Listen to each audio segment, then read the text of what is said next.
It's Saturday, the 20th of April, and the time is 5:10 p.m. My name is Dingane Lutuli, and I'll be dictating File 1, Entry 8, a short story by Dlamini Lutuli, written in black pen on a folded-up A3 sheet. Text written almost entirely in English. Once upon a time, there was a man who was a lonely sort. He was not very handsome, and not very outward, and so he had not found a wife or borne any sons. He was neither a good herder nor a very good farmer. His father, who had grown up wandering the lands and hunting wild game, had died along with his mother long before he could teach him how. And so this man lived by himself, his only supper often being from the slender chickens he kept in his kitchen, and the shriveled sorghum that was meant to be their feed. There came a winter one year, a chill enough to touch the bones. People had fattened their cattle, woven their blankets, and filled their stores of firewood, and they kept now to their huts, huddled around roaring fires to keep away the cold. The lonely man, however, had no cattle, only one blanket, and firewood enough until perhaps the next moon.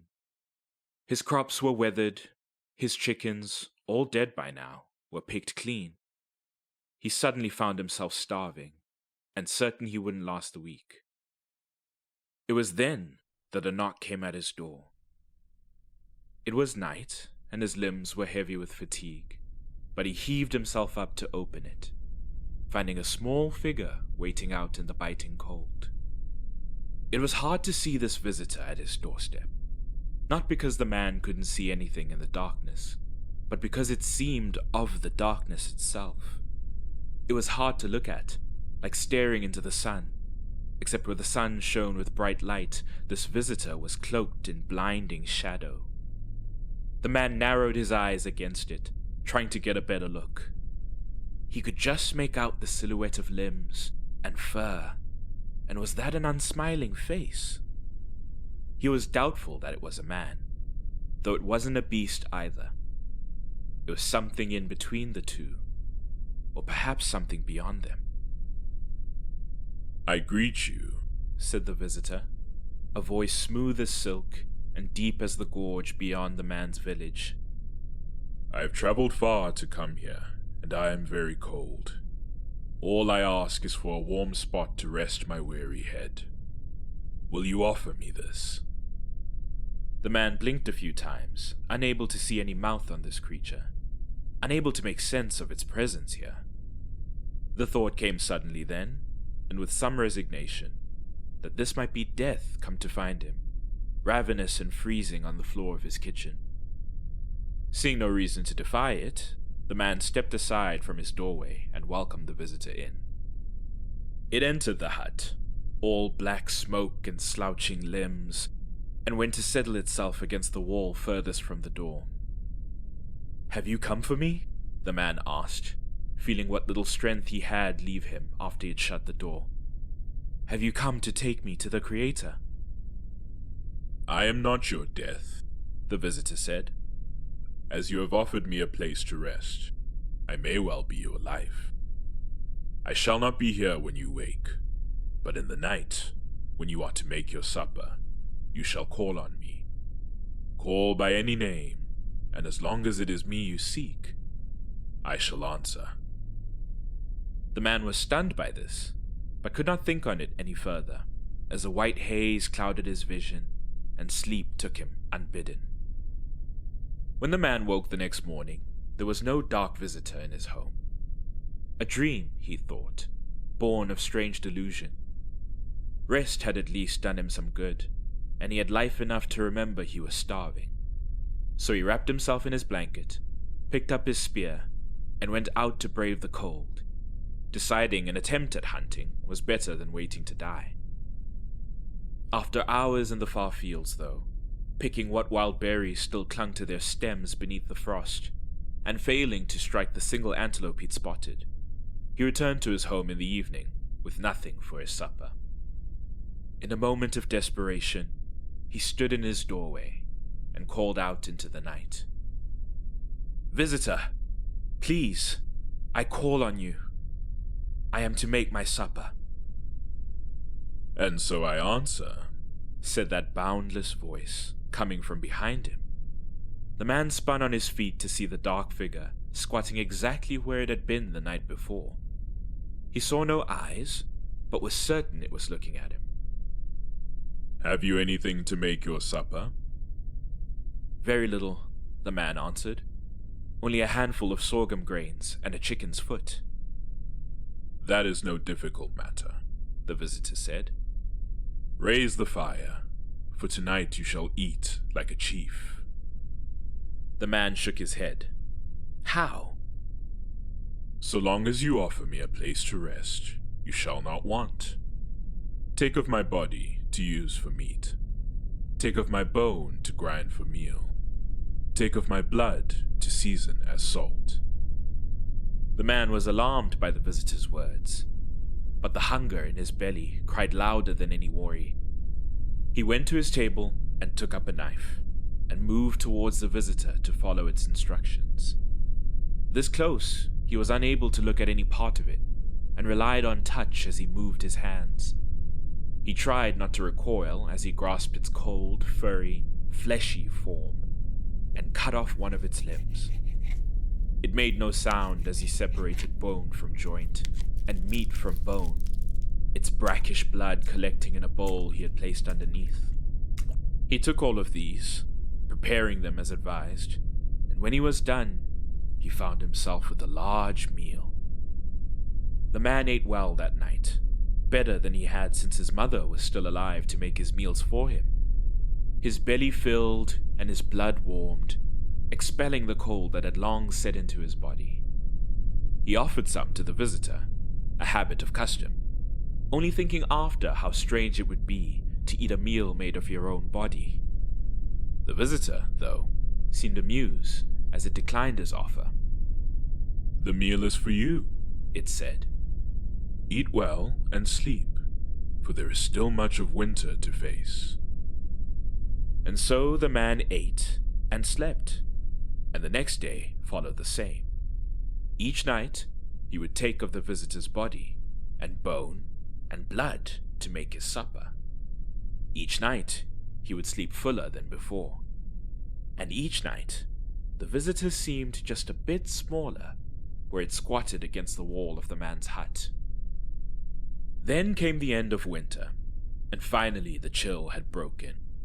Finally, the snow melted and waters flowed, and birds and beasts alike emerged with myriad sounds and songs.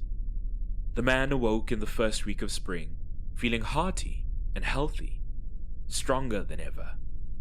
He spent the day breaking up the cold earth of his small crop field and preparing it for the new season, and when he returned in the evening, he thanked the visitor for keeping him alive throughout the winter. Now that he was nourished and well, all he longed for in this life was a bride and family. You are in want of a wife? The visitor asked. That is no difficult matter. Do as you have done all winter, and prepare your supper. Take of my body to use for meat. Take of my bone to grind for meal. Take of my blood to season as salt.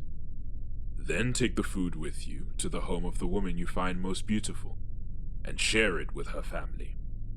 Once they have eaten, you shall make your offer of marriage. The man was hesitant at first, but he knew the visitor had not yet steered him wrong. And so he did as he was instructed. He walked to the homesteads that were closest to the gorge, where seasons ago he had seen young women sneaking among the falling waters and laughing over secret things. He knocked at the door of the one he found most beautiful, and spoke to her father of his interest, promising to return later with a bounty of food for them to share. That afternoon, as he ate with the woman's father and uncles, laughing with an ease he had never felt amongst others, they happily accepted his offer. The man rejoiced when he was home, telling the visitor of how well he had gotten along with the family of his betrothed. "Oh, but what a fool I am," he whispered, dismay surging as strongly as his happiness had. "I'm to pay them a dowry, and yet my girl stands empty." You are in want of cattle? That is no difficult matter.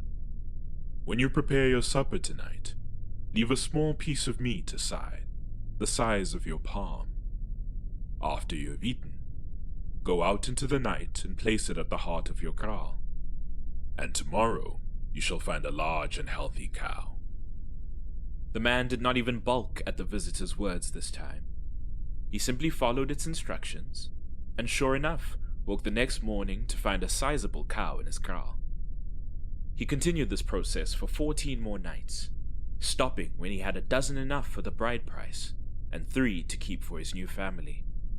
He led the herd through the village, none of them fussing or fighting or spitting at him the way cows had done before, and he happily handed them to the many brothers and cousins that waited at the receiving kraal, while aunts and sisters sang and whistled their approval.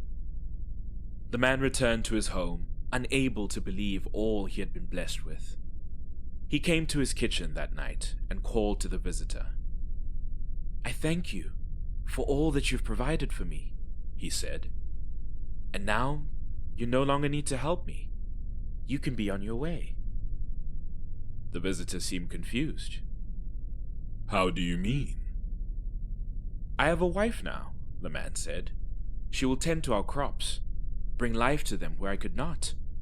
And I have new brothers and uncles from whom I can learn to hunt and herd properly. I shall no longer have want." The visitor then seemed to understand. You would no longer offer me this place to rest. "I cannot," the man said with apology. "My wife comes to live here, and we shall have children. They would all be unnerved to have you in our kitchen. If you have nowhere else to go, I could perhaps offer you a spot in our chicken run where there's shelter." The visitor seemed affronted. To sleep with the livestock?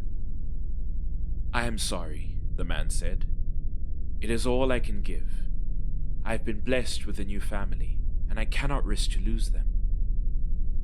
Very well, the visitor said. Since I am no longer to rest in this place, I shall leave.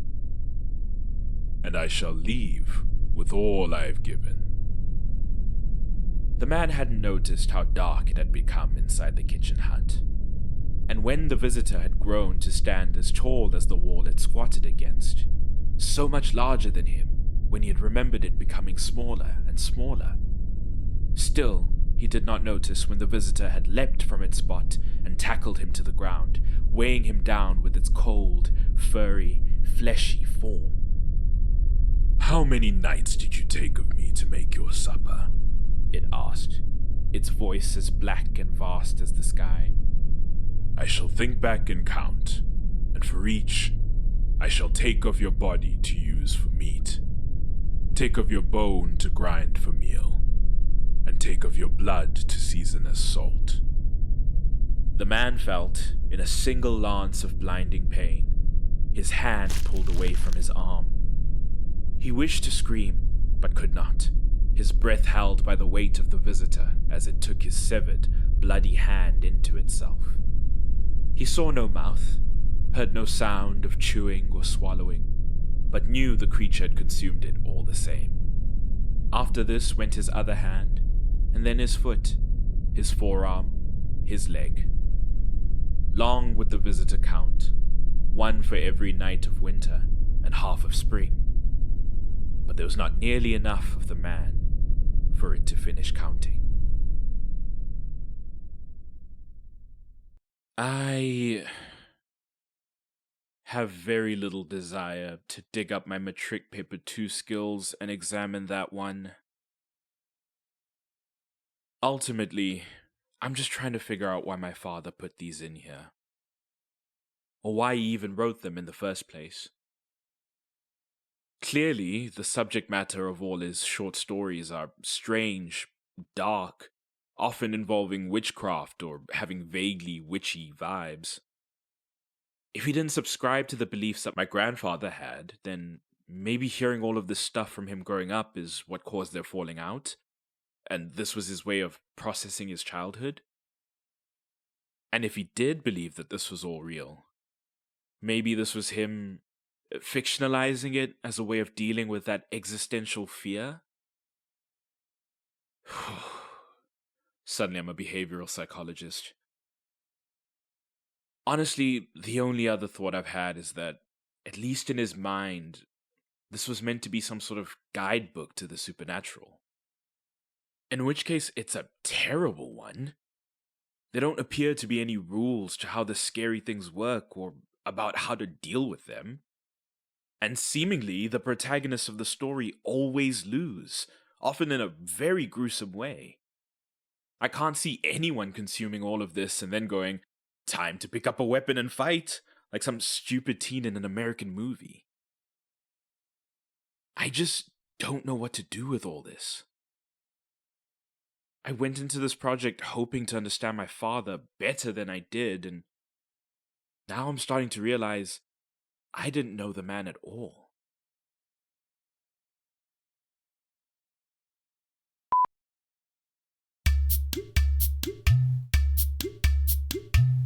Call to the Dark, created by Sandile Dlamini.